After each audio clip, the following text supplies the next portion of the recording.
Hello guys, welcome back to my YouTube channel.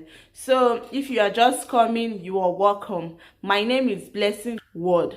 So please do not forget to subscribe, share to your family, friend, Facebook, WhatsApp, share and shareable, and press the notification bell so anytime I post video you go see them.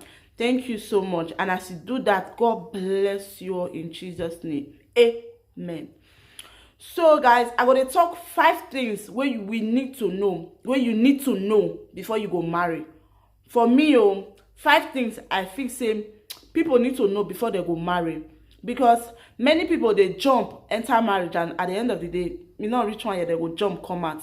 So I go say 5 things wey be say you need to know before you go marry. Number 1 na to know God, and not forget, as our usual, carry your popcorn and any drink wey be say you dey like, just dey chop as you dey watch this video. If you dey inside bed, enjoy yourself as you dey watch this video, and make sure say you watch the video to the end. So number 1 na to know God, because a lot of people, a lot of boys and a lot of girls, they use this word say, I need God-fearing man, I need God-fearing woman. Brother, sister, you don't know God. Why you define God-fearing person? Because any God-fearing person, the person too they find God-fearing. Person is still God-fearing. So once we be saying, you need to know God. Once you know God, you don't, and I feel say you don't do. Let me use that word. Once you know God, that one does settle. You need to know God, because anything we be say God they involve. Trust me, the thing they last. It not a break.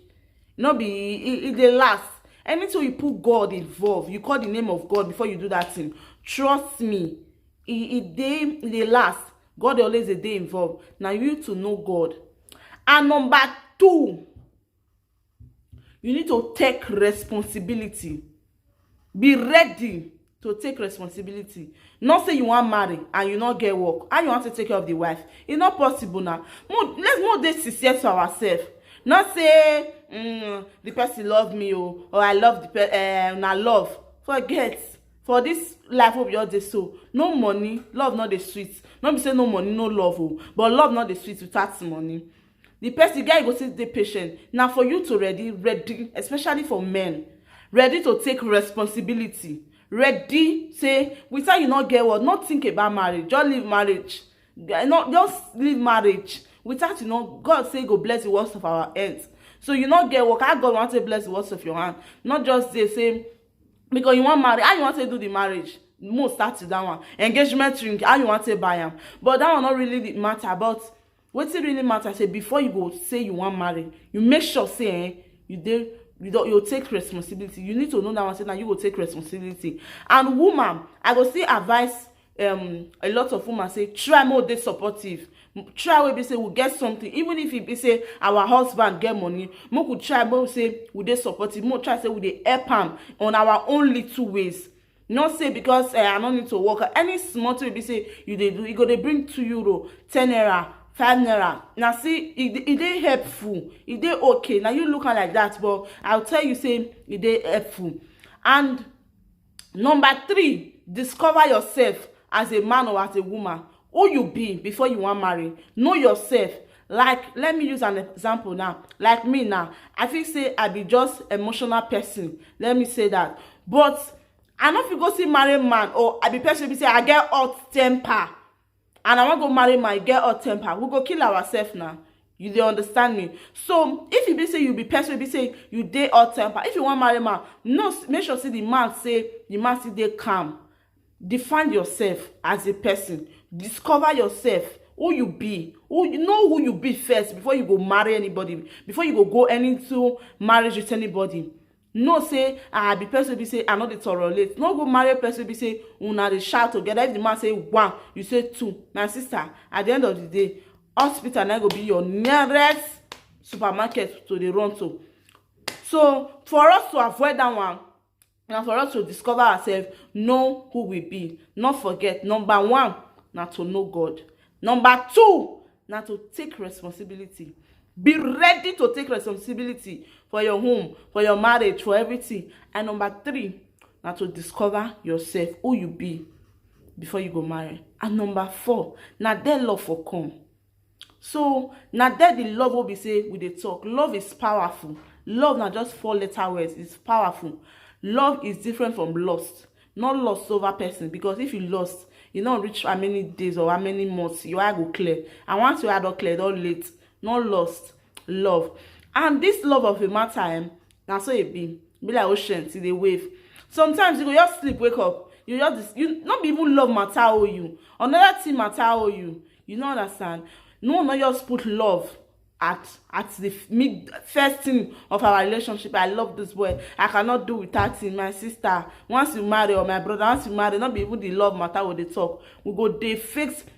Not be say the love not dey marriage o. No misunderstand wetin I dey talk. Wetin I mean say, once marriage don dey, love still dey. But some things wey be say we go dey a place wey be say we go dey still dey say I love you, but and number 5, the last one, na family. Which family you want for marry? The family you want for marry, the girl family, especially this one, Shana, for the women o. The man, as in, no, the both side, not get for woman, not get for man. The family of the boy or the family of the girl you want to marry, how they be, they like you or they don't like you. Not go marry for the family be say no likeness, no love. You go say na kukuma na my husband want stay with. My sister, not go there. No get that mentality. My brother, no get that mentality. Marry person be say the family approve am, they accept you.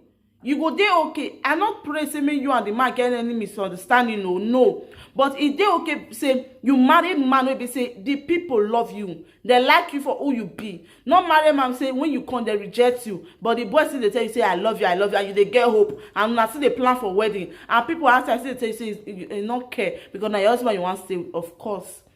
But you need to make sure say they like you before you go any marriage. If not, I don't know. So this one are waiting I get. So now the 5 things you need to know before you marry. And I'm going to say it again. Number 1, not to know God.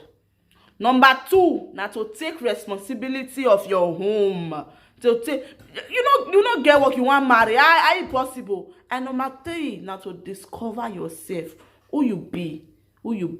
And number 4, not to love the person. And number 5, now the family. Did they really like you? Did they want you to be their in-law? How far? Now that's important with that. And thank you so much for watching. God bless you.